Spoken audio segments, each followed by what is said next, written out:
Welcome back. We're sailing again with the Wheel of Reeds on Fat Bottom Girl.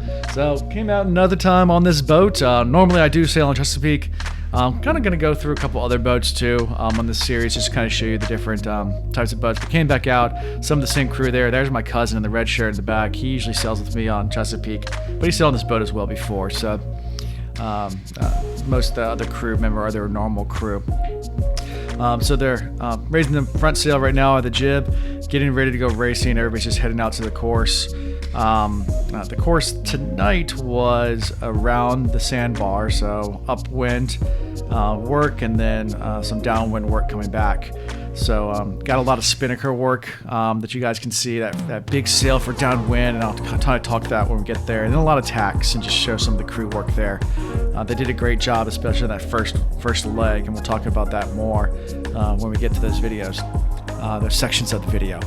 So something that you'll notice differently about this video, different than the last time, is I will leave in the audio from the GoPro on one of the segments just to show you. Some people have been asking me, hey, can you get audio actually of it? And my GoPro's inside a waterproof casing on my head, so it's really muffled, and I'll show that to you guys so you guys can listen for yourselves, and I'll tell you guys when that's coming.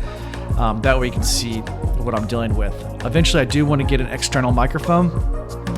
That way we can I can sync that up with the video, and we can actually have what everybody's saying on the boat and hear some of the chatter there. Now we just tacked over. Tacking's when you move across the wind, so you go into the wind and then onto the other side, so the wind's blowing across the other side of the boat. It's the way you sail upwind, because you have to sail at angles. You can't sail straight into the wind. Here we are dialing up to the start. We got a minute left before the start, so everyone's kind of getting ready. A couple things you need to know about this. What's called leeward boat, meaning that everybody else is closer to the wind. So in front of the boat is upwind. We're further downwind, so anyone below us, you can see below our sails there's no one below us, everyone's above us. They all have to give us rights. Now here's the fun part. If you see that little motorboat, I don't know if you can get a good view of it, but there's a little motorboat. That's the committee boat. So these people aren't allowed to go in there. So we can kind of cut this guy off, this J boat. He sneaks in there anyway. We can kind of pinch him up and say, don't go in there, don't go in there. And I think we're yelling at him right now, like, hey man, we got good speed coming up. Even though we have a second tier start, we're able to punch through and really just move everybody out of the way because we had the rights. And then once we roll over, because right now we're what's called close haul, so no one can really point higher than this. We didn't quite box him out, but I think he turns over and tacks over right away, where we stay on a starboard tack for a while and head out towards the edge of the bar, which really worked out for our advantage a lot. So you can see we're got a good wind. The other boat tacked over, so there's no one taking our wind right now. Great start on the right side of all the fleet, kind of where you want to go. You can control the fleet that way. So great start all in all. We had a great first leg. So here's the audio for you guys.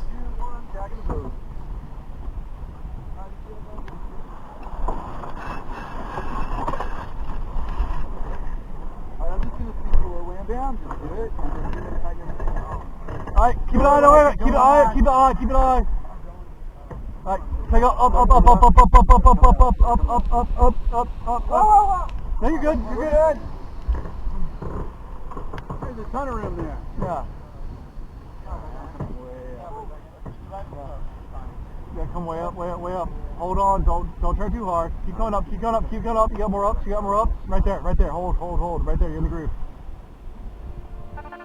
Alright, so like I said, I wanted to give you a little bit of audio. That was through a tack. Of course, there was a boat that came across. Here we go through another tack again. They were worried about us hitting them because we were on port, but they were fine. I was telling them, come up, because we needed to cut their stern and the back of their boat closely. When you go through these tacking procedures, I think we'll show you one more. You have 3 men doing it. Sometimes it's 2 men, sometimes it's 3. This boat uses 3. One person's going to throw off the winch that's being used, meaning that they untangle it from that winch on the top. So you'll see it on this one. And that guy's ready to grind in. So they threw off the other side. Now they're going to pull on the new side, and the other guy starts grinding in the sail. And did it really fast like that. That's how you want to do it. So the sail doesn't stay luffing at all or flapping in the wind.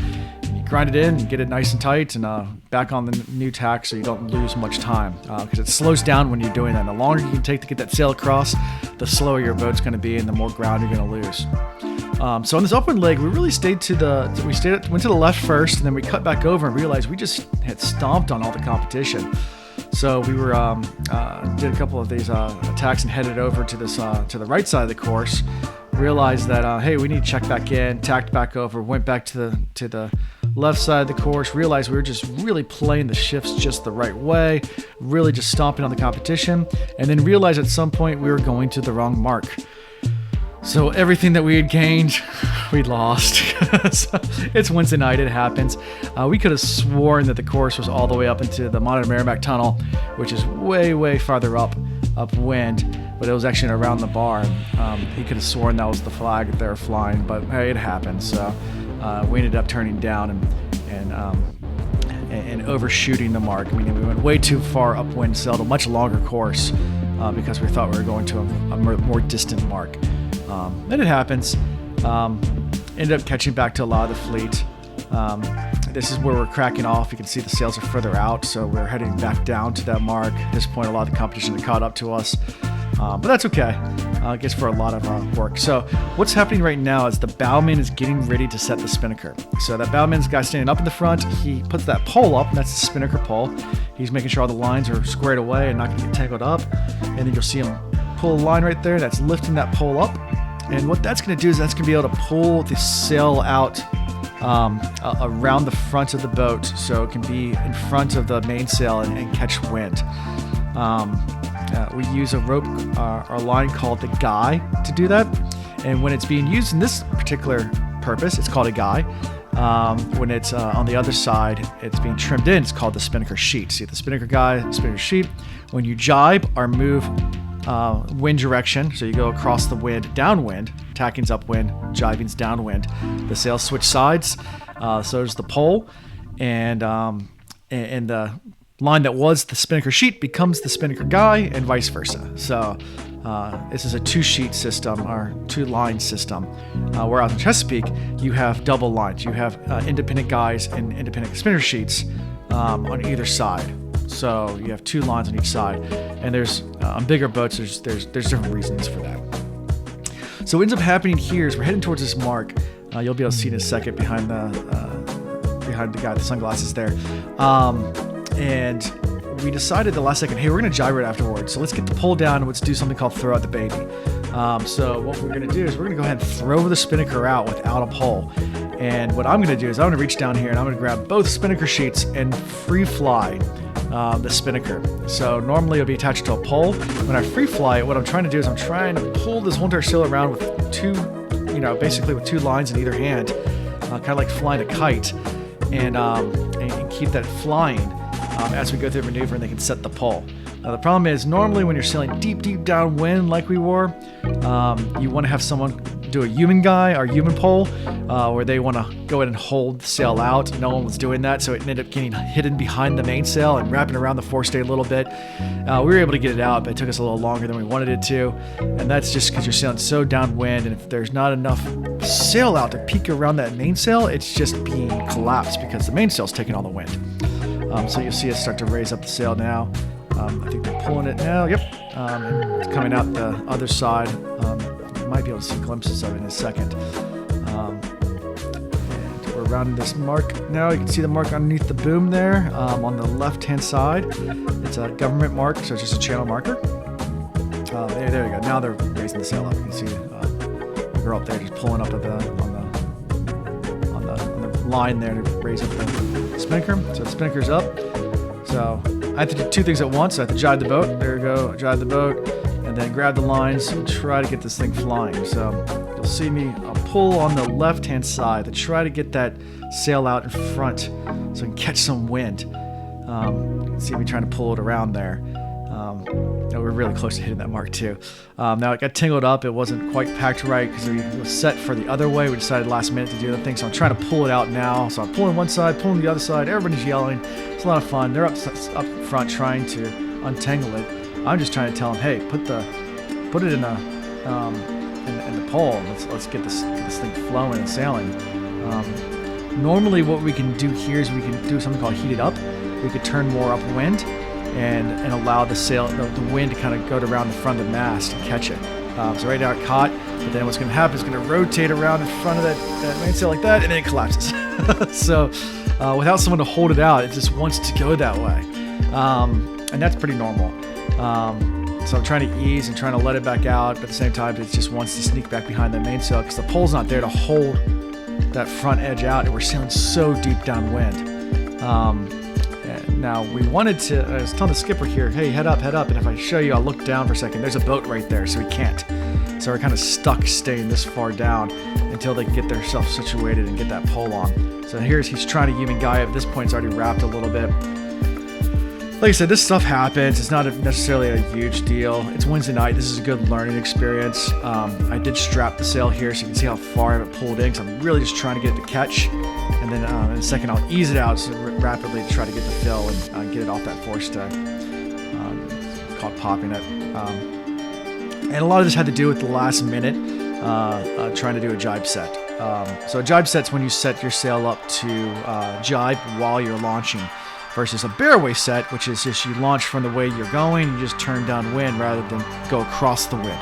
So you got to set your sail up opposite of what it would normally intuitively be, if that makes sense. I could probably show you on diagrams better, but that's exactly what we did here if you want to go back and rewind and watch exactly how that procedure went.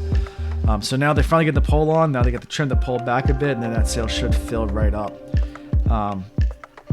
Right now I'm so concentrated on sail, I can't show you that boat that's in the way and why we can't turn up and help me out a little bit. Now you can see that boat right there, and that boat's actually on a different tack than us. They're on starboard, we are on port, meaning that they have right of way.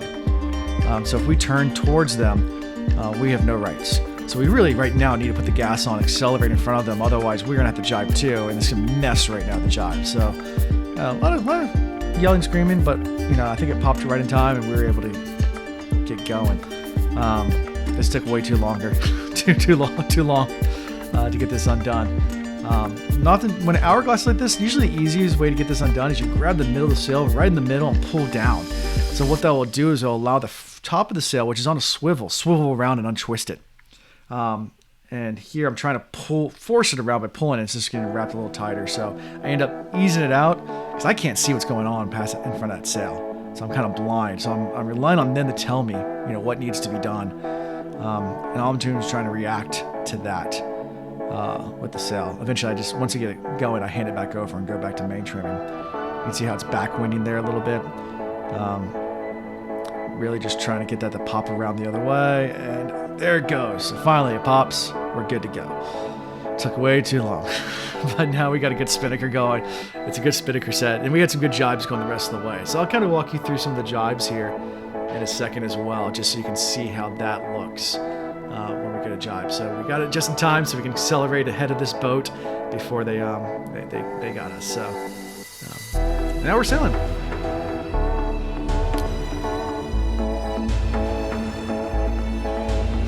So we're going to walk you through a jibe here. So we're getting ready to free fly the spinnaker through the jibe. So the bowman goes up there, he trips the pole. So you see the pole comes out the mast. He switches it to the other side.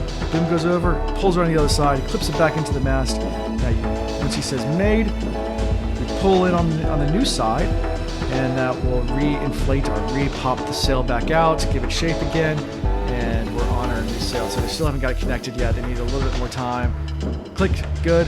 They yell made, pull, pops, and now we're on our new point of sail. So that's just kind of going through a jibe there, and I'll go through another one just to show you again as we jibe back. And here we go again.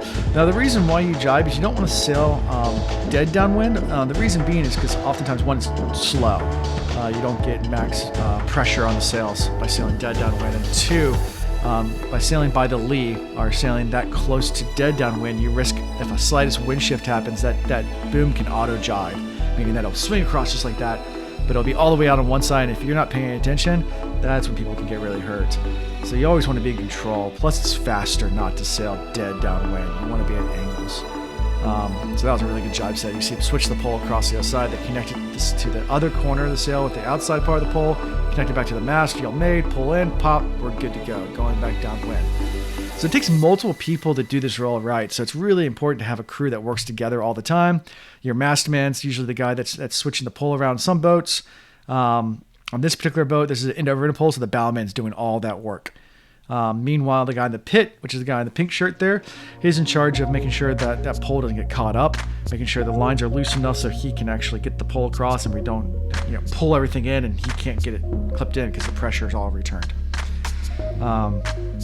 So we're about to round the mark here, so it's a none. So what I'm going to do is I'm going to over trim the main. And what that's going to do is it's going to force the boat to actually round without the skipper having to move the rudder. And then the pole goes forward because we're going at a hotter angle. So you can see how the boat starts to rotate. If you look at the land behind there, I know it's kind of tough, but we can actually steer the boat with the sails. And that's how a windsurfer works. A windsurfer doesn't have a rudder. They actually steer by moving their sail forward and back and changing their angle of sail, and also by moving the board itself with their feet. That's really how you turn on a windsurfing board. And you can do that with the biggest sailboat in the world. You can over trim a mainsail or under trim, and it'll actually force with a straight rudder the boat to turn. So you don't have to turn the rudder. It allows, and why do this? Well, you do that so it's less drag, and it allows it to turn more smoothly. So that's about where we ran out of video. So this was it. Have a good time. Until next time, guys. It was fun sailing with y'all on Fat Bottom Girl, and hope that we get back out again someday. But just wanted to run you through a few tacks, a few jibes. We had a great day on the water. We actually saw some dolphins, and wish I had my GoPro on earlier. We got some good video of some jumping right next to the boat. So maybe next time I'm out, I get some good wildlife video. So peace.